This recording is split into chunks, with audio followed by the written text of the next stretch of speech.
Lakshmi Srinivasa jewelleries వారి mega discount sale. Selected gold items పై తరకు మజూరీ లేదు. అమ్మ అనాథగా మారింది. అవును, ఆమె అనాథే. నలుగురు కొడుకులు ఉన్నా కూడా ఆమె అనాథే. చనిపోయిన తర్వాత తలకొరువు పెట్టి పున్నామ నరకం నుంచి విముక్తి కలిగించాల్సిన కొడుకులే కనికరం లేకుండా శ్మశానంలో వదిలేశారు. చివరి రోజుల్లో కంటికి రెప్పలా కాపాడాల్సిన పుత్రరత్నాలు బతికుండగానే శ్మశానం పాలు చేశారు. నవమాసాలు మోసి కని పెంచిన తల్లికి గుక్కెడు బువ్వ పెట్టలేక వల్లకాడులో వదిలేశారు.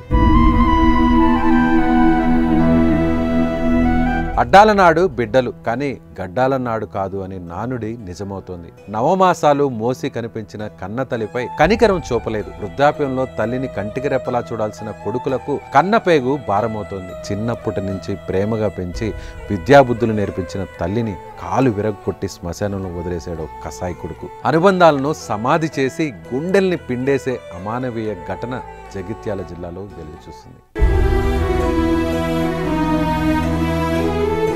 జగిత్యాల జిల్లా చిలుకువాడకు చెందిన రాజవ్వ తనకు నలుగురు కొడుకు. రాజవ్వ భర్త చనిపోవడంతో నలుగురు కొడుకులను పెంచి పెద్ద చేసింది. అయితే వృద్ధాప్యంలో ఉన్న తల్లిని కంటికి రెప్పలా కాపాడాల్సిన కొడుకులు బతికుండగానే శ్మశానంలో వదిలేశారు. పైగా తాగుడికి బానిసైన చిన్న కొడుకు పింఛన్ పైసలు ఇవ్వలేదని తల్లిని కొట్టడంతో కింద పడ్డ రాజవ్వ కాలు విరిగిపోయింది. దీంతో కదల్లేని స్థితిలో ఉన్న ఆమెను మోతే రోడ్లోని శ్మశాన వాటికలో వదిలేసి వెళ్లిపోయారు. తిండి లేదు, పైగా చలి. అయినా వాటిని తట్టుకుంటూ అక్కడే ఉన్న చిన్న రూమ్ లో తానికులు పెట్టేది తింటూ కాలం వెల్లదీస్తుంది రాజవ్వ.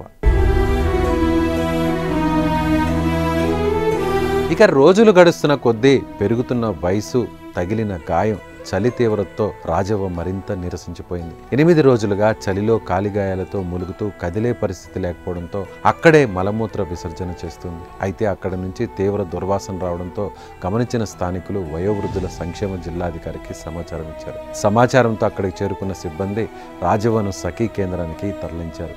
హాస్పిటల్లో మెరుగైన చికిత్స అందిస్తామని, వయోవృద్ధుల చట్టం ప్రకారం ఆమె కుటుంబ సభ్యులపై చర్యలు తీసుకుంటామని వయోవృద్ధుల సంక్షేమ జిల్లాధికారి నరేష్ తెలిపారు.